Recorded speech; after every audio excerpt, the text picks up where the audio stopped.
जय श्री कृष्ण। आइएगा हम आगे ये वैकुंठ एकादशी के बारे में जानने की कोशिश करते हैं। बहुत ही करुणामयी हैं हमारे किशन जी विष्णु। एकादशी के दिन व्रतधारी व्यक्ति को गाजर, शलगम, गोपी, पालक इत्यादि का सेवन नहीं करना चाहिए। केला, आम, अंगूर, बादाम, पिस्ता इत्यादि अमृत फलों का सेवन करें। प्रत्येक वस्तु प्रभु को भोग लगाकर तथा तुलसी से उनकी आराधना करके तुलसी से उनके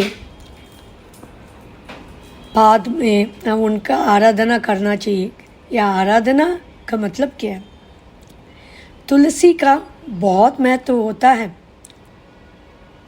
तो पूजा जो करते हो उसमें तुलसी का आप इस्तेमाल करने से महाविष्णु अत्यंत प्रसन्न होते हैं।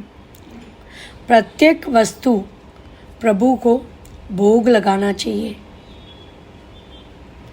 द्वादशी के और तुलसी दल छोड़कर ग्रहण करना चाहिए।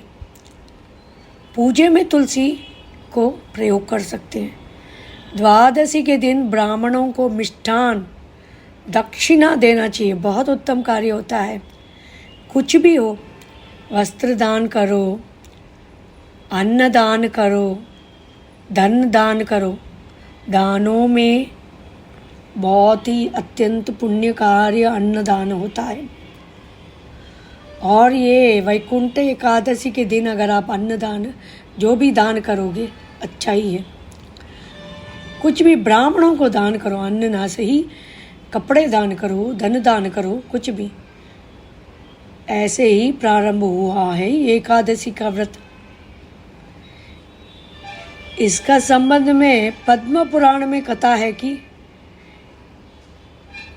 एक बार पुण्य लोग धर्मराज युधिष्ठिर को लीला पुरुषोत्तम भगवान श्री कृष्ण ने समस्त दुखों त्रिविध तपों से मुक्ति दिलाई।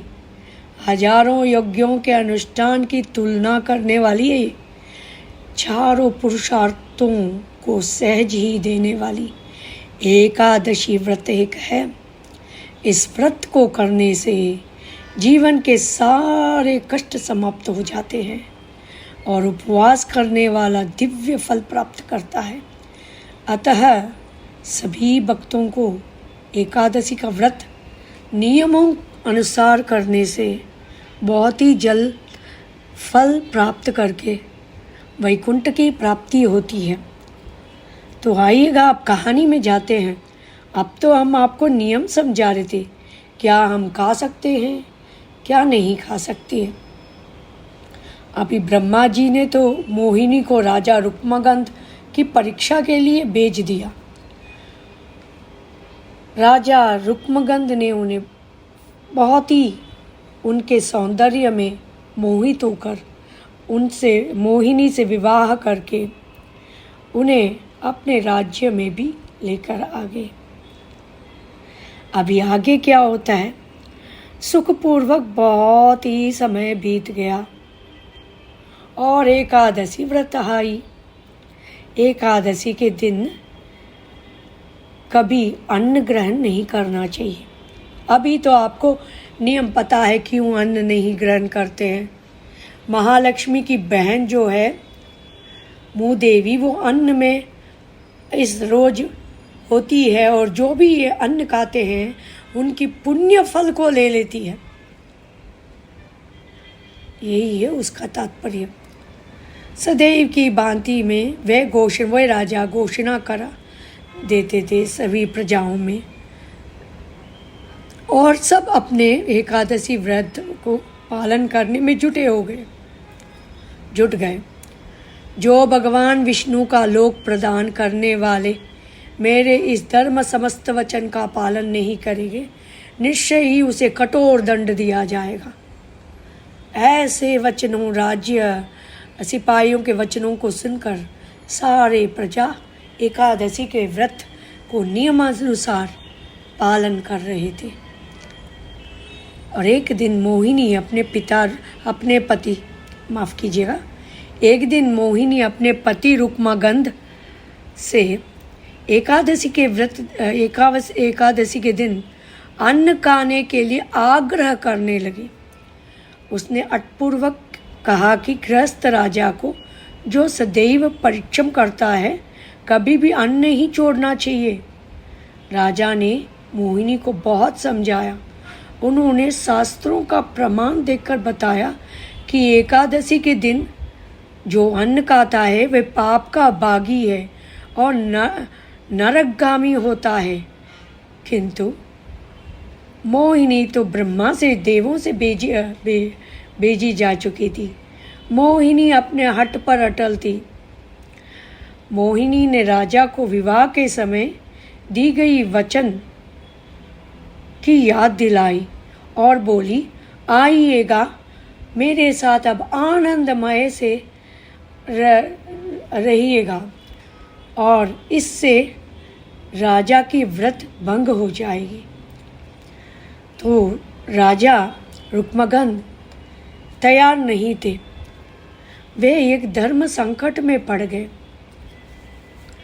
फिर वो मोहिनी ने राजा रुक्मागंध को समझाया, विवाह से पहले आपने जो वचन मुझे दिया था वो वचन आपको निभाना ही पड़ेगा। तो राजा इतने साल महीने ये एकादशी के व्रत को अपने बहुत ही प्रिय भगवान महाविष्णु के लिए नियमानुसार करते आ रहे हैं और इसे तोड़ने की थोड़ी भी उनकी इच्छा नहीं थी। उनका आपको पालन। फिर मोहिनी ने कहा, आपने जो वचन मुझे दिया है उनका आपको पालन करना ही होगा, अन्यथा असत्यवादी हो जाएंगे एवं सत्य का त्याग करने से आपको पाप का भोग उठाना पड़ेगा। मोहिनी ने अंत में यह भी घोषणा की कि आप एकादशी के दिन अन्न ग्रहण नहीं करेंगे तो मैं आपको त्याग कर चली जाऊंगी। राजा रुक्मागंध ने बड़े उदासी के साथ उसे बहुत समझाने की कोशिश के प्रयास में असफल होकर उसे दुखी मन से देख रहे थे। वह अपने पति को असत्यवादी घोषित करती हुई उन्हें छोड़कर जाने का तत्पर थी। इधर राजा रुक्मागंध मोहिनी पर आसक्त होते हुए भी एकादशी के दिन अन्न ग्रहण न करने के निश्चय पर दृढ़ थे और उसके साथ खुशी से समय बिताने के लिए भी तैयार नहीं थे। फिर उस अप्सरा मोहिनी ने राजा से कहा, अगर आपको ये शर्त से मुक्ति चाहिए तो आपको अपना बेटा रुक्मागंध की सर काटना होगा, तब आप मेरे ये वचन से मुक्त हो जाएंगे। इधर राजा रुक्मागंध सोच में पड़े थे। पितृभक्ति से भरा हुआ धर्मगंध एवं पतिव्रता रानी संध्यावली ने मोहिनी को राजा को छोड़कर ना जाने के लिए बहुत समझा रहे थे। उनकी अपनी पहली जो धर्म पत्नी थी रानी संध्यावली ने अत्यंत मधुर वाणी में मोहिनी से कहा, जो नारी सदा अपने पति की आज्ञा का पालन करती है उसे सावित्री के समान अक्षय तथा निर्मल लोक प्राप्त होते हैं।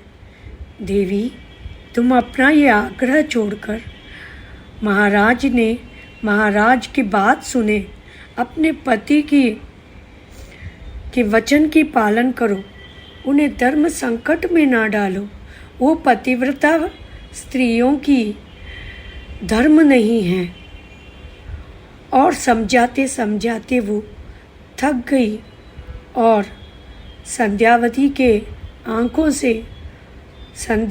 के आंखों से आंसू आने लगे। फिर भी न मानकर वह मोहिनी रुक्मांगद के सामने 2 शर्तें रखी। आप दिए हुए शर्त का पालन करें या शर्त से मुक्त होने के लिए अपने सत्पुत्र की त्याग करें। आगे क्या होती है, आइएगा हमारी दूसरे वीडियो में हम जानने की कोशिश करते हैं। समय के पाबंद के कारण मैं इस वीडियो को यहीं अंत करती हूँ। अगर आपको मेरी वीडियो पसंद है तो ज़रूर सब्सक्राइब कीजिएगा और लाइक भी कीजिएगा। सब पर श्री महाविष्णु की आशीर्वाद हमेशा बनी रहे। जय श्री कृष्ण।